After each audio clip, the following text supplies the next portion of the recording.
नमस्कार प्रिय दर्शकों, दिशाही स्टोरीज चैनल पर आप सभी का स्वागत है।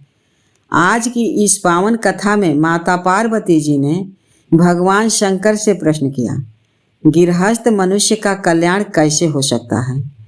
भोलेनाथ ने जो उत्तर दिया वही आज भी हर इंसान के जीवन को दिशा देने वाला है। तो आइए सुनते हैं गृहस्थ जीवन के लिए भगवान शिव के 15 दिव्य संदेश। संध्या का समय था। कैलाश पर्वत पर शांति और सौम्यता छाई हुई थी। चारों ओर ध्यानरत ऋषि गंगा की निर्मल धारा और हिमालय की पवित्र वायु वातावरण को अलौकिक बना रहे थे। उसी समय माता पार्वती भगवान शिव के साथ सत्संग में विराजमान थी। पार्वती जी ने करबद्ध होकर श्रद्धा से पूछा, प्रभु, इस संसार में सबसे अधिक कठिन जीवन गृहस्थ का होता है, जिसमें कर्तव्य भी है, बंधन भी है और जिम्मेदारियां भी। ऐसे जीवन में मनुष्य का कल्याण कैसे हो सकता है। माता पार्वती का यह प्रश्न केवल उनका नहीं था, बल्कि संपूर्ण मानव समाज के लिए था। भगवान भोलेनाथ मुस्कुराए, उनकी जटाओं से करुणा झलक उठी। उन्होंने अत्यंत गंभीर और कल्याणकारी वाणी में कहा, देवी, जिस गृहस्थ में ये गुण होते हैं उस पर स्वयं देवता, ऋषि और महर्षि भी प्रसन्न रहते हैं। फिर भगवान शिव ने गृहस्थ जीवन को पवित्र और सफल बनाने वाले 15 अमूल्य संदेश बताए। पहला, सत्य बोलना। जो गृहस्थ सत्य को अपना आभूषण बनाता है उसका जीवन सदा उज्जवल रहता है। दूसरा, सभी प्राणियों पर दया। दया ही धर्म की जड़ है। जो दूसरों के दुख को समझता है वही सच्चा शिव भक्त है।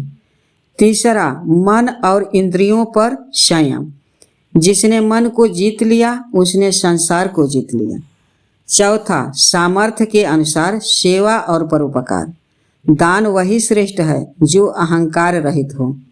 पांचवा, माता पिता और बुजुर्गों की सेवा। जिस घर में माता पिता प्रसन्न रहते हैं वहाँ देवता निवास करते हैं। छठा, शील और सदाचार से युक्त जीवन।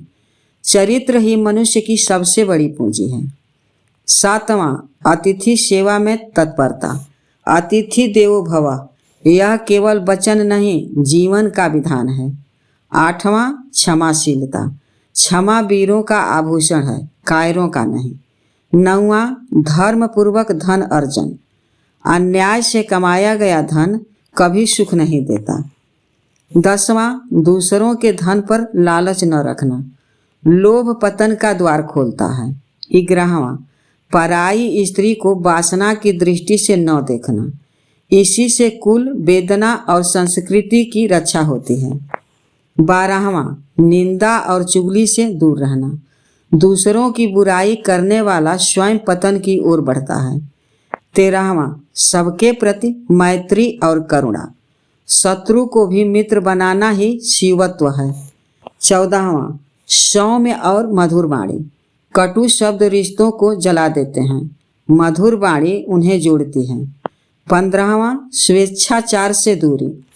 जो मन की नहीं धर्म की सुनता है वही सच्चा गृहस्थ है। भगवान शिव ने कहा, देवी, ऐसा व्यक्ति ही सच्चा सुखी गृहस्थ होता है और अंततः स्वर्गगामी होता है। इसके बाद भगवान महादेव ने अत्यंत गंभीर भाव से माता पार्वती को बताया, मनुष्य को जीवन में सदा शुभ कर्म करते रहना चाहिए। शुभ कर्मों से शुभ फल प्राप्त होता है और वही शुभ प्रारब्ध का निर्माण करता है। उन्होंने आगे समझाया, मनुष्य जैसा कर्म करता है वैसा ही उसका प्रारब्ध बनता है। प्रारब्ध अत्यंत बलवान होता है। प्राणी चाहे प्रमाद में सो जाए, लापरवाह हो जाए, परंतु उसका प्रारब्ध कभी नहीं सोता। भगवान शिव बोले, इसलिए हे देवी, मनुष्य को कभी भी अधर्म और पाप के मार्ग पर नहीं चलना चाहिए। सत्कर्म ही जीवन की सच्ची साधना है। यह कथा हमें सिखाती है कि गृहस्थ जीवन बाधा नहीं बल्कि साधना है। शिव के बताए गए 15 गुणों को जो अपना लेता है उनका जीवन शांत, सुखी और सफल बन जाता है। धन्यवाद। हर हर महादेव।